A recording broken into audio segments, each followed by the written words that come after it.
tired again, even though it's already almost noon.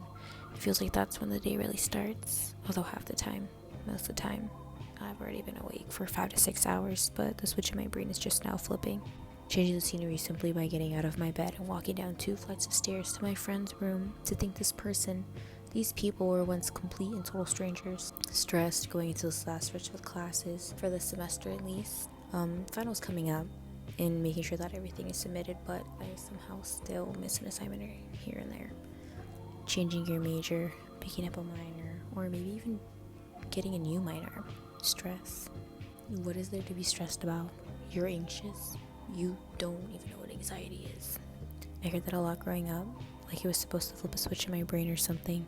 It's not my parents' fault. It's their first time living too, right? And I've come to know that they weren't lying when they said I came from and with love. They truly didn't know any better than to regurgitate the same strict ignorance that their Mexican parents had spouted to them as well. Sometimes it's okay to not be okay. It sounds crazy, but it's true. At least that's what I tell myself. We're constantly navigating through struggle and uncomfortability. I think this is true for everyone, regardless of how that may look or feel.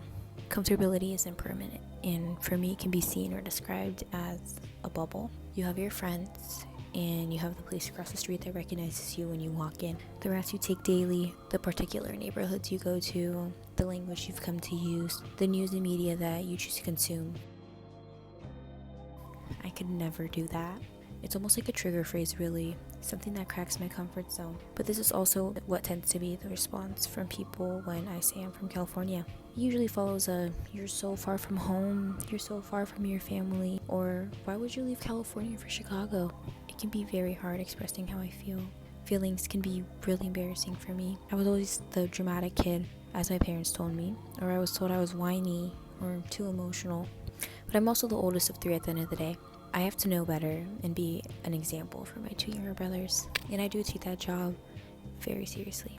I was the mediator over the phone for problems that I had nothing to do with, in situations I wasn't there to see or hear, scolding my kids over the phone for acting like a fool. My kids are my brothers, of course. I love my family, I really do, and for some they might see and feel that I'm so close with them and have a good dynamic, but what's not seen or known is that if it weren't for me going halfway across the country, it wouldn't be that way. We're closer now because I'm further away, and if anything, I wanted to go further than I am now, ready to just disappear after I graduated college, but now that might not be the case. I actually do miss my family sometimes. I miss my room and my dogs. I miss walking around my house barefoot with the cold towel under my feet, and I miss thinking that 60 degrees was cold. For me, softball had always been my crutch for emotions, so when something I had come to love so much no longer felt like my safe space, my whole world came crashing down. And even now, no matter how miserable it makes me, I don't feel like I could ever quit. Even if I would have less stress and less pain, and still, I find myself in uniform again and again. I can't let go of what kept me going to this point.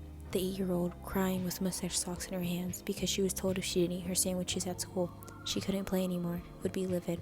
The 15-year-old who would be in tears at the thought that she could actually have friends at softball.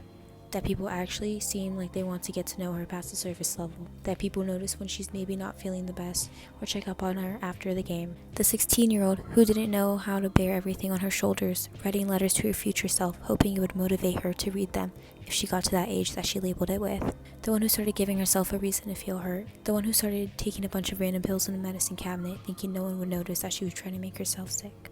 The same one who cried on the bench when the colleges she told her coach were coming that day didn't get to see her play, and whose grades eventually began to slowly slip and couldn't figure out how to bring them back up.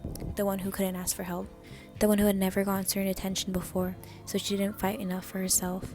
The one who chose to transfer halfway through high school because that's what felt best for her brother, who was being wronged right in front of her. No longer able to bear the blatant racism, with nothing and no one to lose, because others did not want to speak up for something that didn't affect them, that they didn't understand. The 17-year-old who cried and cried and cried because she had always felt ugly, because she was born brown and was never not dark. Her arms had always been hairy, and she was struggling more and more with body dysmorphia as her body continued to change, only hurting more physically and mentally because she got cystic acne out of nowhere, crying every single time she looked into the mirror. The 18-year-old who cried literally every single day because she couldn't play for 3 months can now be at peace with the thought that soon I might never have to touch a field again. The one who has solely found a version of herself without a yellow ball, pushing her over the edge. Pretty soon, I'm gonna have to start telling people that I don't play sports. I know. They're gonna be like, oh, tell me something about you, and you're gonna be like, oh,